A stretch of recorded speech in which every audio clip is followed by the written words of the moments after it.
if we are worried about building ourselves and we're focusing on our passion, what lights us up, what kind of gets us up in the morning, right, and drives us, then what's probably going to happen is you're going to draw people into your sphere that complement you and that illuminate you in a way that it's going to be the opposite if what, like John's saying, you're worried about the people first and then yourself and your passion second, right? And so I do believe there is a clutter to the neediness that we have around relationships. Now, all that to say, I don't want to place blame on people because that's a societal thing. Right? That clutter comes to us through messaging that we get from society. Absolutely. That we are not complete unless we are partnered, right? That we are not complete until we have the big house and the fancy car. I mean, y'all know this well. It's what you guys talk about. And so I think it's really important. And I do think there has been a shift as of late where we do start to turn it on its head and kind of go at it like you said, John, which is like me and spirit first, and then allowing the rest to come in as a way to kind of just be an added bonus, but not be it. Now, Vanessa, right? don't people think that is selfish, though? Oh, but I should, of course, be subservient. I should follow their needs. Of course. But then what happens if we do that? We're codependent as all hell, right? I mean, that's what that is. Like, and again, societally, I mean, we live in a codependent society. We are taught that relationships and love look, feel, sound, smell like codependency. You lose yourself in each other. You're complete when you meet somebody else, right? You were incomplete when you were on your own. So if we really want to start breaking these codependent patterns that we've got as a society, it's not that it's selfish. As a matter of fact, it's the opposite. I think it's more selfish to go into a relationship when I don't really know who I am or have my own passions and expect the other person to complete me and make me happy than actually coming in knowing what makes me happy and then knowing that this person is just the cherry on the sundae. That feels a hell of a lot less selfish to me. By the way, there's a reason why Vanessa is called the Coda Yoda on TikTok. Can you tell us your definition of codependency? Because I love John's interviewing me now. Oh, sorry. Let me give the baton back to you. Yeah, I mean, look, for those who are listening, I mean, it's one of the big things I talk about, but it seems more complicated than it is, right? So the way I break it down is just simply this.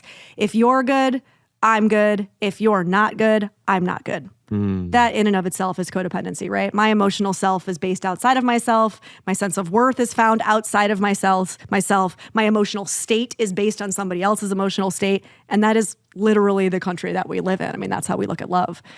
For many of us, that's how we've learned to do friendship. Yep. That's all relationships. That's literally how some people would define being empathetic. Yes. When you're down, I'm going to be a good friend and be down with you. Yep. Or else I overwhelm you with my joy. So how do you maintain your own joy when someone you love is right there next to you in a dark state without making them feel like you don't care? Yeah, when you said that, like, overwhelm you with my joy, it just like hit me right in the heart.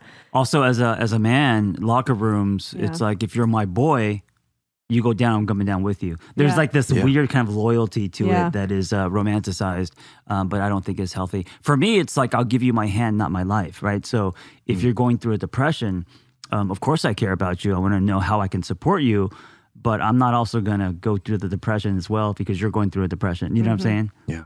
Yeah. So like a practical situation, let's say you show up at work or you show up at home and you say to a friend, hey, how's it going? And they tell you, my day's horrible. And they go on. And then they say, how about you? And the truth is that you just won the lottery. But you don't want to be like, well, I'm doing fantastic. I'm a millionaire now. Yeah. What do you do in those kinds of moments? I think there's a way for you to empathize and then but not rub it in their face. I think there's a difference between still maintaining your own joy and not feeling bad about the fact that you're in a good place and rubbing it in someone's faces, right? There's a line there. So in that practical example, it might be, maybe I don't in this moment talk about the fact that I just won the lottery, right? I can still talk about that maybe later, but maybe right now it just becomes, wow, I'm really sorry to hear that. I'm sorry that you're going through such a hard time. Period. But also you can say you're doing well because you are doing well. Yeah, you sure. shouldn't have to hide that, right? Right. You don't have to say I just won $800 million, right. but that's that line. I'm having right? a good day, and that's my truth, man. Yeah. You know, Yeah.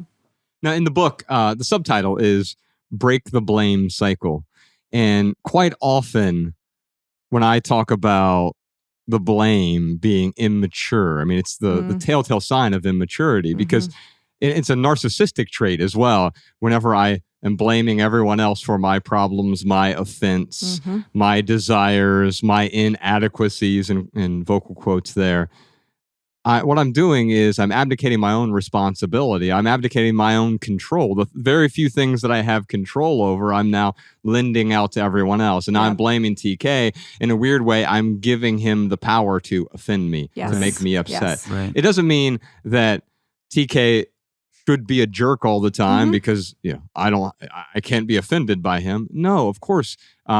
He can treat me kindly, but ultimately it is up to me to determine who.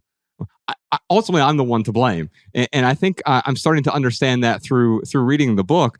What you're talking about here is a type of personal responsibility. Yeah. I mean, a lot of this for me anyway, going through Al-Anon, a lot of this is very simple 12-step stuff, right? It's like, what is your 100%? Keeping your side of the street clean. And TK and I were talking a little bit offline before we started recording, that sometimes this doesn't go over well with many, but even as a couples therapist, I've had people come in for, like, let's say infidelity. And one of the first things I ask, after some rapport is built, and I don't do it in an attacking way, but a lot of times I will turn to the person who's been cheated on and ask them, what was your role in this? What was your part in this? And let me tell you, they don't like that. They don't like that. And I understand where that comes from, right? I get that. I've been victimized. But staying in the victimhood space for too long is another way we give our power away, right? And by the way, there's always two people in every dynamic. And so, no, you might not directly have caused the cheating. That's not what I'm saying. But sometimes I'll hear, when somebody's at the place where they can own it, they might say something like, well, I noticed that things have shifted and I never said anything.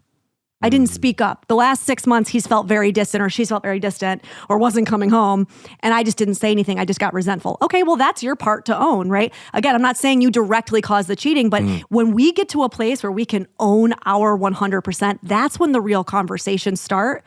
Until then, it's just the blame game. I'm the victim, you're the perpetrator, and that keeps us in a really unhealthy pattern.